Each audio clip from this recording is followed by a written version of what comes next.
Mike Pachelli here. Thanks for tuning into this lesson. I'll be talking about the Beatles recording of Run for Your Life that they did on October 12th, 1965. The song was written by John Lennon at his Kenwood home, and it's kind of a rockabilly nod to Carl Perkins, but it has some controversial lyrics because of the line, "I'd rather see you dead, little girl, than to be with another man." But that's not an original John Lennon line.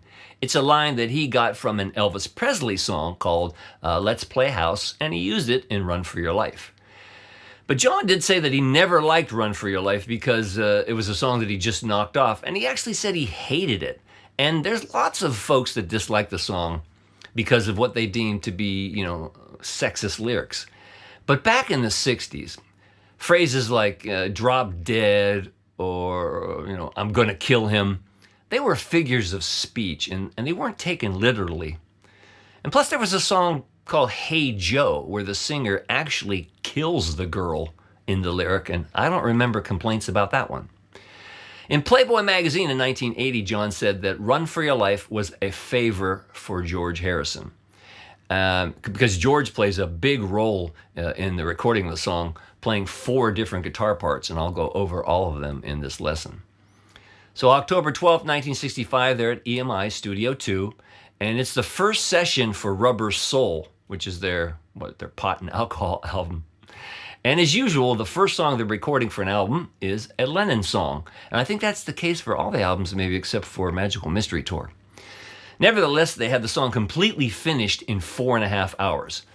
Take 5 was the best, and it was the usual lineup, John on acoustic, George on electric, Paul on bass, Ringo on drums.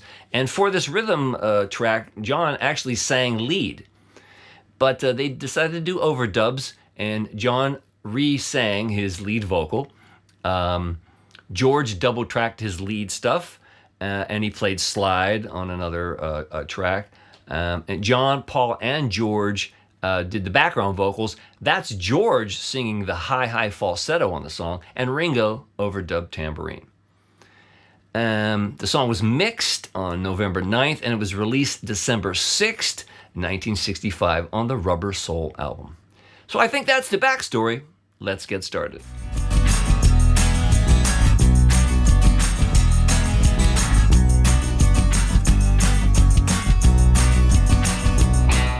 This is a good song for beginner to intermediate guitar players for John Lennon's rhythm, because he doesn't vary his rhythm part, as much as he does on most Beatle records. He's either playing a Gibson J160E or maybe a Jumbo 200. You can pretty much get the tone the same on either of the guitars, so this is a 160E. To play the song, you'll need these chords. You'll need a D, like this. You'll need a B minor. You're going to need an E chord. You'll need a G, an F sharp, and during George's solo, there's a first position A. And those are all the chords you need to play Run for Your Life. Now, for the most part, John Lennon's rhythm part is just eighth notes. And when he plays eighth notes, he usually plays like the low strings, maybe the 5th and the 4th string first on like beat 1, and then he'll play the upper strings. But at the very beginning of the song, there's a definite pattern he plays. He starts on the and of 4 with an upstroke, 2 downstrokes on 1, 2, and then down, up on 3, 4. So it would be very slowly, 2, 3, 4.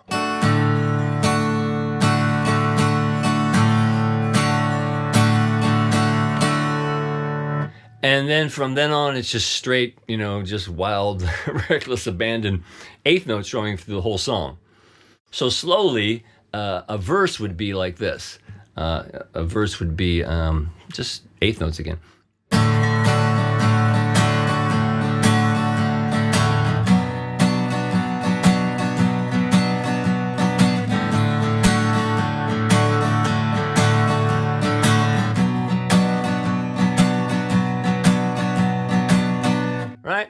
Let's play that in tempo. Where's Ringo? Ringo! Oh, here's Ringo. Hi, buddy. Let's get a little tempo going. So I'll do the very intro too with a specific pattern. Ready? 1, 2, 1, 2, 3.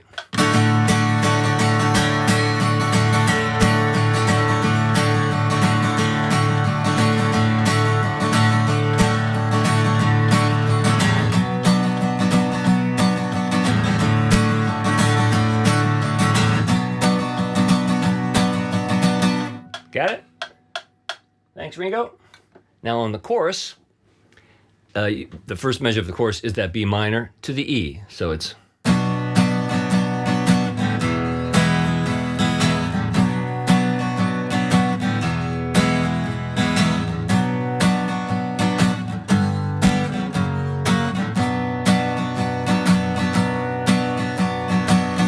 And again, just loose playing, try to accent beat 1, and you'll get it.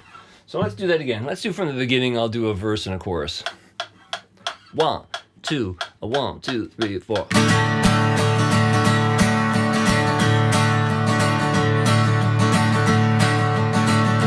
Verse.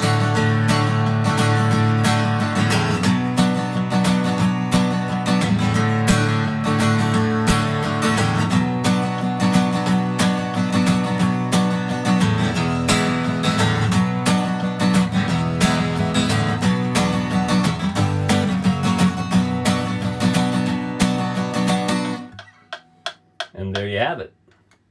I suggest using kind of a medium pick like John would have used, and like I always say, he used the round part of the pick, and sometimes he uses these little oval drop ones. So, whatever gets you through the changes nice and smoothly. On the solo, it's kind of like a blues where they just play D for 4 measures, then they play G for 2 measures, D, and then the A, and then the D. So the solo with Ringo. 1, 2, 1, 2, 3, 4.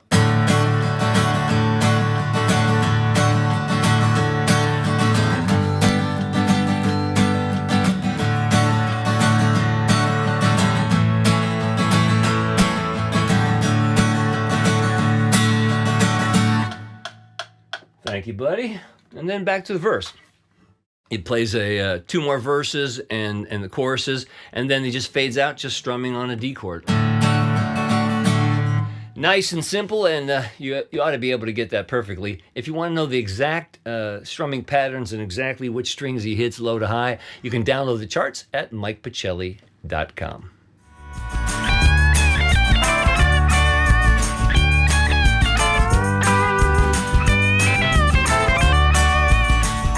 George Harrison is playing his Sonic Blue Stratocaster on Run for Your Life, similar to this, and I'm plugged into a 1964 AC30 copper top. Got it fairly cranked so that the bridge pickup gets a little crunch. Now, the main riff of the song sounds like this. Now,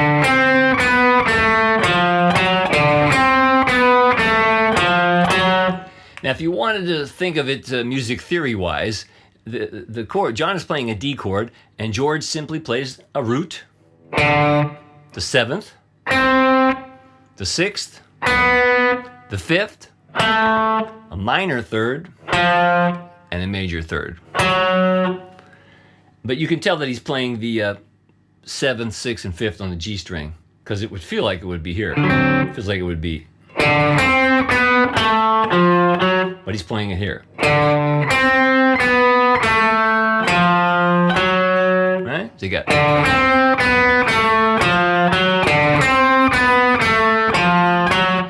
Now, after the first verse, on the last measure, he does a little walk up into the riff, which is B, C, and C sharp. 1.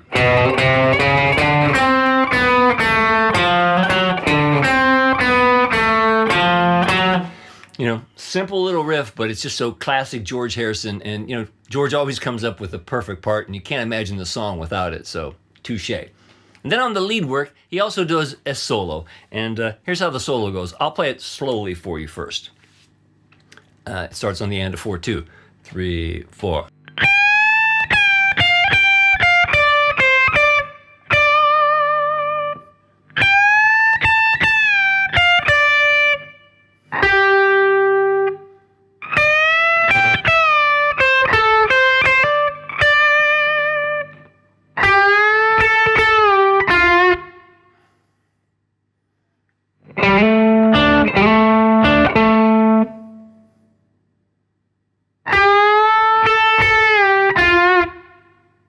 And up to speed, it would sound like this. Help me out, Ringo.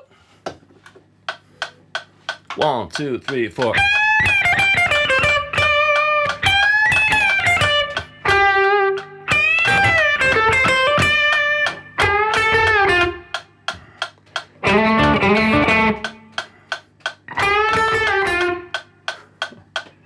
Just a great little solo. And if you didn't get it there, charts and tabs at MikePachelli.com. You can get all the lead guitar work.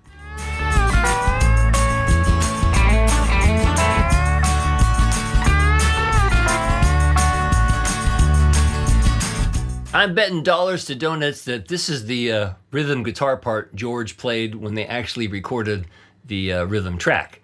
I'm using a different Stratocaster to differentiate the parts on the sound alike, and I'm still going through my AC30. I cleaned it up a bit, and I'm on the neck pickup to get more of a rhythm sound. So to play this rhythm part, you'll need this D. And for the most part, George plays just the 4 inside strings on these kind of chords. And a B minor you need. When you go up to your E, he does play the high E string like this. And you'll need this G. And his F sharp was probably cut off when they were doing an edit. I'll show you in a minute. During the solo, that D, and you'll need a G7. And you'll need an A7. Now, John Lennon plays the first 2 measures by himself, then George comes in and plays these stab chords on 2 and 4. For the most part, only on 2 and 4, but you know he's using his arm like in a rolling fashion. So sometimes he's getting like some upbeats too. But for the most part, the part is on 2 and 4, like 1. So during a verse, it'd be 1.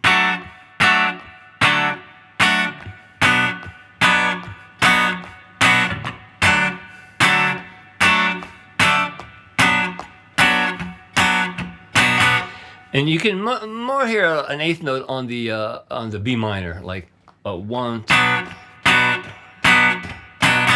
like da-da, some of those. On the chorus, you're still on B minor, so to the E.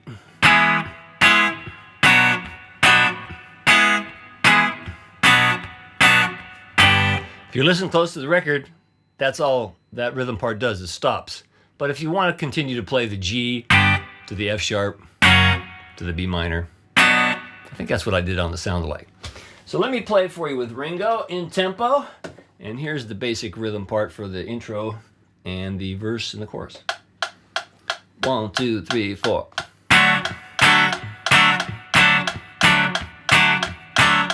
Verse.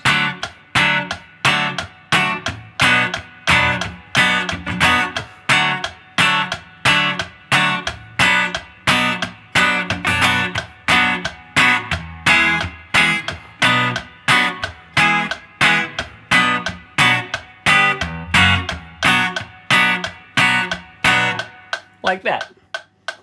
And then during this solo, they play sort of like a blues, and George makes the G and the A 7th chord, so it's like.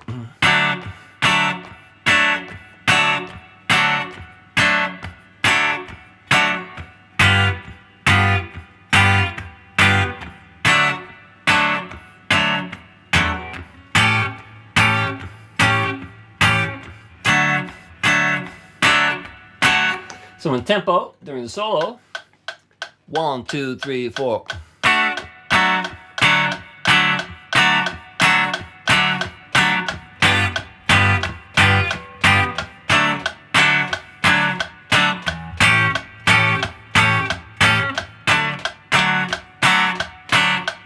Like that. Simple part, but it adds so much to the entire vision that they had for Run for Your Life.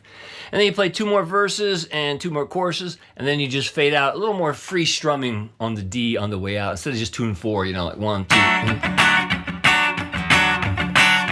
just adding a little more, a little more rhythm, so some upstrokes.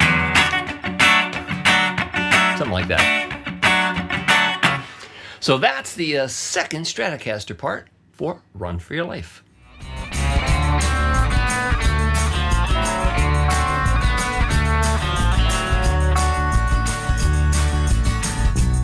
For the fourth guitar part, George Harrison played, and remember on the main riff, when I was doing the blue Stratocaster, he double tracks that main riff, so that's 2 Georges. Then on the white Stratocaster, that's 3 Georges, and now here's the 4th George. I'm guessing, again, dollars to donuts, that it's played on his Gretsch, because it sure sounds like flat wound strings with a slide. So he uses a slide, and the main little riff he does is just on the G and the B string from fret 5 to fret 7, like this. You know? And there's no vibrato, it's not. It just really, really gets it in pitch and keeps it there. Like that.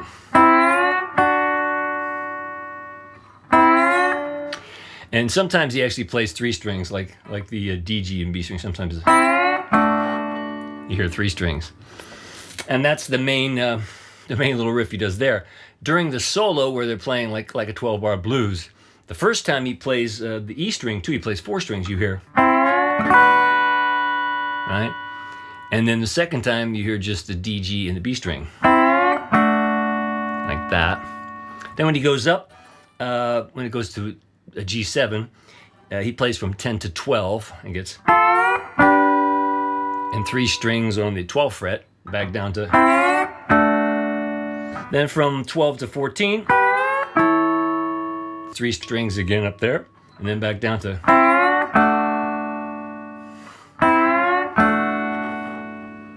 and that's the slide part. And then you play 2 more verses and choruses, and then you repeat the slide on the way out, just for the fade. And that's it. Simple little part, but again, George Harrison genius, adds so much. Well, I've put it all together in a sound alike so you can see how the parts fit together. So check this out.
Well, there you have it. That's all the parts fit together in Run for Your Life. If I didn't make it clear enough, you can download the chart and tabs at MikePachelli.com. And truth be told, that's a great way to support my work, so I appreciate your consideration on that. Learn all those parts, play along with my sound alike, you'll get it just like the Beatles.